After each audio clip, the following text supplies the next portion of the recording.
کو، تیری عظمت کو، تیری بلندی کو، تیرے معیار کو، تیری سائی کو، تیرے فخر کو، تیرے دکھوں کو، تیرے مستقبل کو، تیری زندگی کو، تیری قبر کو، تیرے مشن کو میں چومتا ہوں، سلام کرتا ہوں۔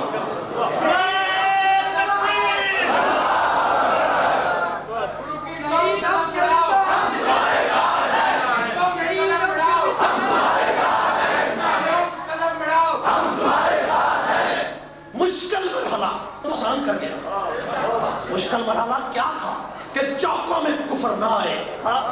مشکل مرحلہ تو یہ تھا کہ گلیوں میں یہ کفر کون لہرائے گا، چوکوں میں کون لہرائے گا، بستیوں میں کون لہرائے گا، چوک وادیوں میں کون لہرائے گا، ہائے عدالتوں میں کون لہرائے گا، بازاروں میں کون لہرائے گا۔ تو لہرا چکا ہے، تو رستہ بنا چکا ہے، تو دعوت دے چکا ہے، تو ان لوگوں کی شرم اتار چکا ہے، تو ان کے گھونگھٹ سے پردہ اٹھا چکا ہے۔ اب ہم اس سڑک پہ کھڑے ہیں اور کھڑے ہو کر ہمیں کیا کرنا ہے؟ ہم یادداشت لکھیں گے، ہم پاکستان کی پارلیمنٹ کے ممبران کو شیعہ کا کفر لکھ کر بھیجیں گے، اسمبلی میں بھیجیں گے، عدالتوں میں بھیجیں گے، ججوں کے پاس بھیجیں گے، سپریم کورٹ کے ججوں کو سپاہی صحابہ شیعہ کا کفر تیرے دلائل سے پیش کرے گی، اور ہائی کورٹ کے ججوں کو شیعہ کا کفر تیرے دلائل سے پیش کرے گی۔ اے حق نواز کی روح، شیعہ کا کفر اب پاکستان کی پارلیمنٹ میں زیر بحث آئے گا، اب ججوں کے سامنے آئے گا۔ یہ ڈی سی، یہ ایس پی، یہ کمشنر، یہ ڈی آئی جی جو آج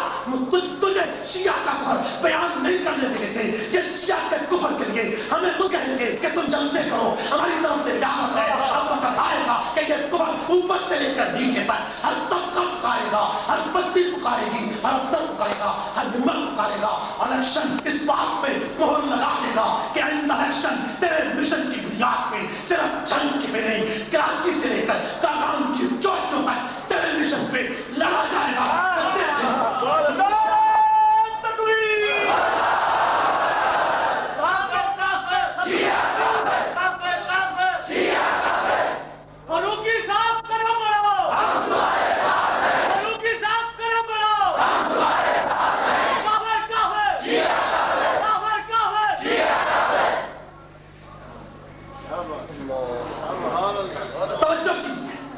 شہید مر نہیں سکتے،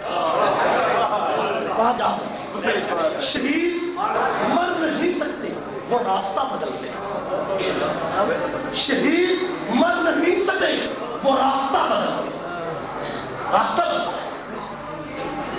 یہ تمہیں حق نواز کی ہے، مولانا حق نواز، اللہ اس پہ رحمت کرے۔ خالد صاحب اور طاہر صاحب گواہ ہیں کہ مولانا حق نواز فرمایا کرتے تھے کہ یہ مولوی، یہ دوسری جماعتیں میری زندگی میں متحد نہیں ہوں گی، میرے مرنے کے بعد ضرور متحد ہو جائیں گے۔ آج دیکھو جس شہر میں ہے، بریلوی ہے تو وہ، دیوبندی ہے تو وہ، اہل حدیث ہے تو وہ، فضل الرحمان گروپ ہے، درخواستی گروپ ہے، جماعت اسلامی ہے، پورا پاکستان ایک بات کہتا ہے کہ حق نواز کا مشن ٹھیک تھا۔ اگر حق نواز کے خون کے بعد یہ راستہ چمک اٹھا ہے تو حق نواز تو ناکام نہیں ہوا، حق نواز تو ناکام نہیں ہوا۔ اور تم یہ سمجھتے ہو کہ سپاہی صحابہ والوں نے 4 آدمیوں پر پرچہ کرایا، بس تمہیں بھول ہے۔ ہمارے مخالفین کا جو ذکر ہے، ہمارے مخالفین کی وہ بات ہے، وہ مخالفین بھی اس تحقیق بحث آئیں گے یا نہیں آئیں گے؟ مجھے بڑا افسوس ہے۔ دیکھیے آج میں سپاہی صحابہ کے ایک خادم، ذمہ دار کی حیثیت سے میں کہنا چاہتا ہوں کہ مولانا حق نواز جھنگوی کا خون تو رائے گا جائے گا ہی نہیں، وہ تو بات ہی کرنے کی نہیں، لیکن جن لوگوں نے مولانا حق نواز جھنگوی کے قتل کی سازش تیار کی، وہ عبرتناک انجام سے بچ نہیں سکے۔ ہم غدار نہیں ہیں۔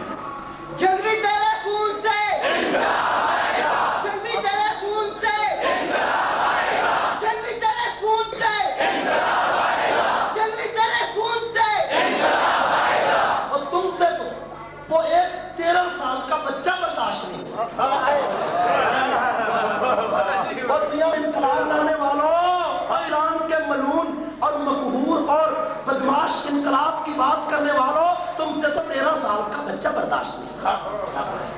اس نے حق نواز جنگی کی شہادت کی خبر سنی، وہ اپنے جذبات میں لوٹ گیا۔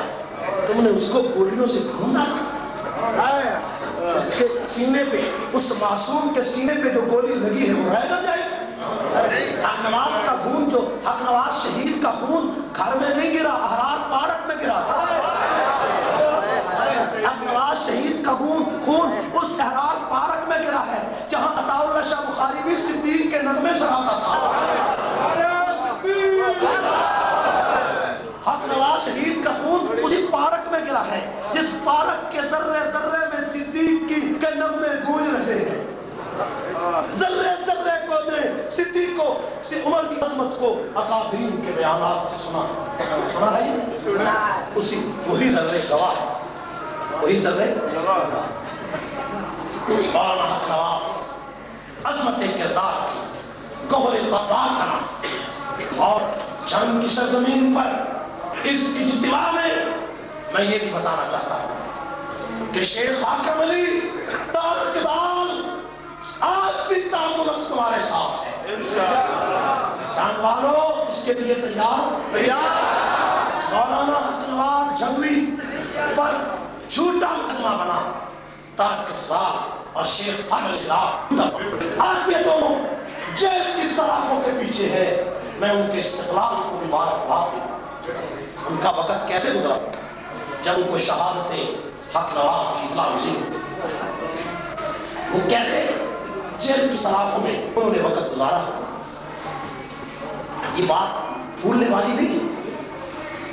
ایک عورت کو خواب آتا ہے، تہجد گزار ہوتا ہے، تہجد کے بعد صبح شہادت کے بعد رات کو کہ حق نواز چھوی شہید سفید پگڑی پہن کر خانہ کعبہ کا طواف کرتا اور وہ عورت کہنے گئی تو میں نے دیکھا کہ حق نواز کے گلے میں ایک ہار ہے، اس ہار پر 4 ستارے ہیں۔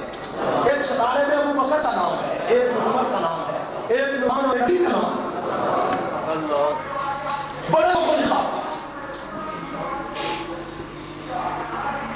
پپلی امانی مسجد کے حق نواز شہید محلے کے دوستوں، میں آپ کو یقین دلاتا ہوں کہ میں سپاہی صحابہ ہوں، تمہارے دکھ درد سے ایک لمحہ پیچھے نہیں ہٹے،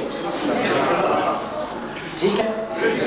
سپاہی صحابہ کی جنگ نہ بریلوی سے، توجہ کیجئے، نہ بریلوی سے، نہ اہل حدیث سے ہے، نہ دیوبندی سے ہے۔ سپاہی صحابہ کی جنگ شیعہ سے ہے، کل بھی تھی، آج بھی ہے، قیامت کی صبح تک جاری رہے گی۔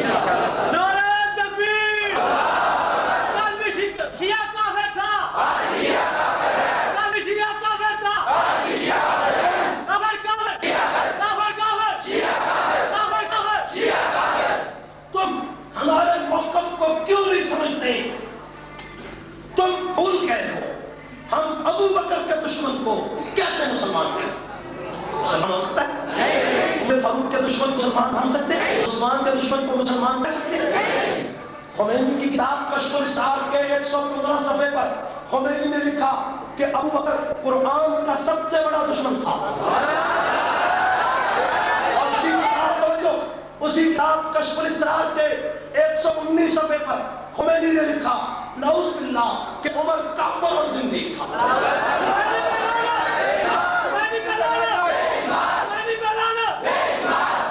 اسی کتاب کشف الاسرار کے 107 صفحے پر خمینی نے لکھا کہ میں ایسے خدا کو خدا کیسے مانوں جس نے عثمان اور معاویہ جیسے بدخواش لوگوں کو خدا بنا،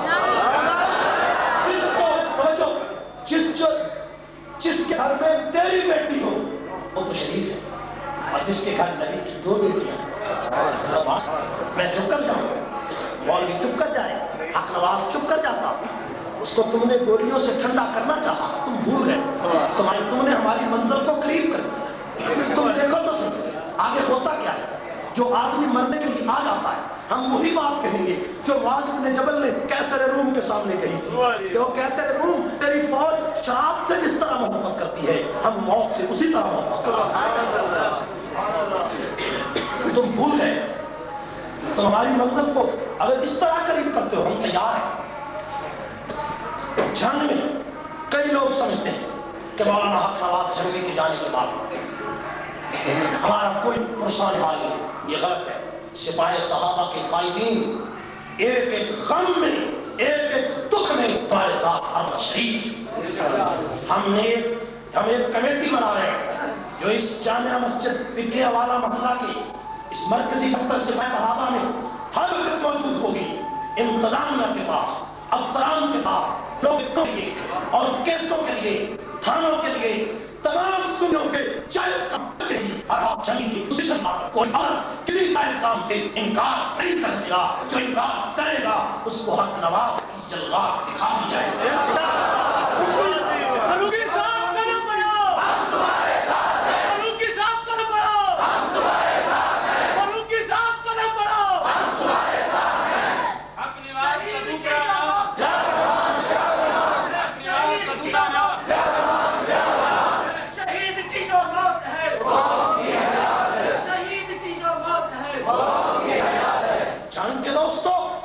مولانا حق نواز کی المناک شہادت کے بعد جو حالات جنگ میں پیش آئے ہم اس کی سخت مذمت کرتے ہیں. مولانا حق نواز کی شہادت ان کو سب انہوں نے اس کی ایک کو ذبح کرنا ہے اور اللہ کا شکر ہے کہ کل ان کے تینوں قاتل گرفتار ہو گئے. کل ہم نے 2 گھنٹے تک جنگ شہر کے تمام تجارتی اداروں کی موجودگی میں ڈپٹی کمشنر سے تفصیلی بات چیت کی اور انہوں نے آصف ندیم کے قاتلوں کی گرفتاری کی خبر سنائی. ٹھیک ہے، وہ سمجھتے ہیں کہ شاید ملزمان کو گرفتار کر کے ہم ان پر کوئی احسان کر رہے ہیں.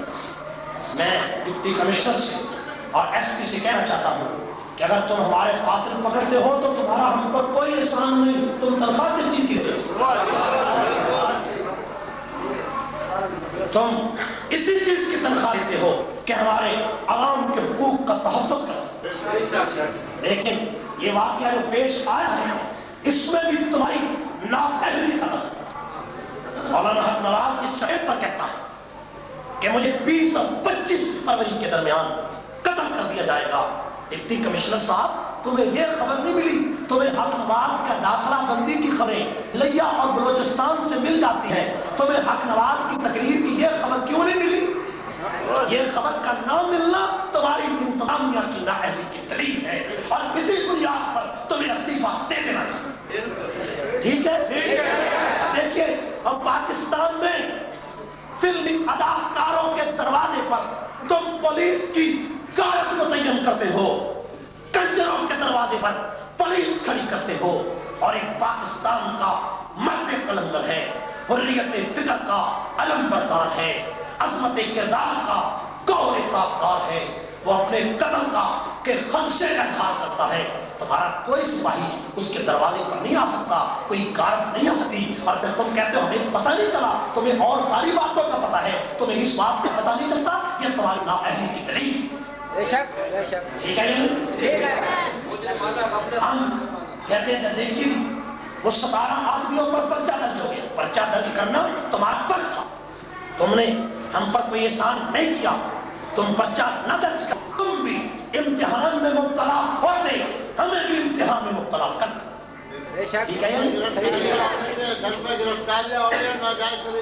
اور جو گرفتاریاں تم نے 3-4 دن پہلے کی ہیں، میں اس اجتماع کی وساطت سے مطالبہ کرتا ہوں کہ غیر مشروط طور پر تمام گرفتار شدگان کو، جن کی تعداد 50 کے قریب ہے، اخبار میں جو خبر آئی ہے وہ غلط ہے، 49 آدمی اس وقت تک گرفتار ہے. میں ڈپٹی کمشنر سے مطالبہ کروں گا کہ ان 49 آدمیوں کو فی الفور رہا کیا جائے. اگر تم نے رہا نہ کیا تو پھر جو کچھ ہوگا اس کی ذمہ داری تمہارے اوپر ہوگی. ٹھیک ہے؟ آپ اس مطالبے کے ساتھ ہیں کہ ان کو رہا کیا جائے.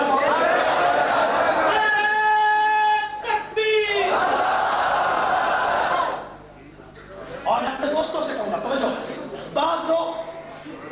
بعض لوگ میں سمجھتا ہوں بعض لوگوں میں شیعہ تحریک پسند ہے جو اس آپ کے کام میں ہمارا خدشہ ہے کہ ملوث ہے، جنہوں نے آپ خود لگا لی. توجہ کریں کیجیے. میں کئی جگہوں پر وہ آگ کے گھروں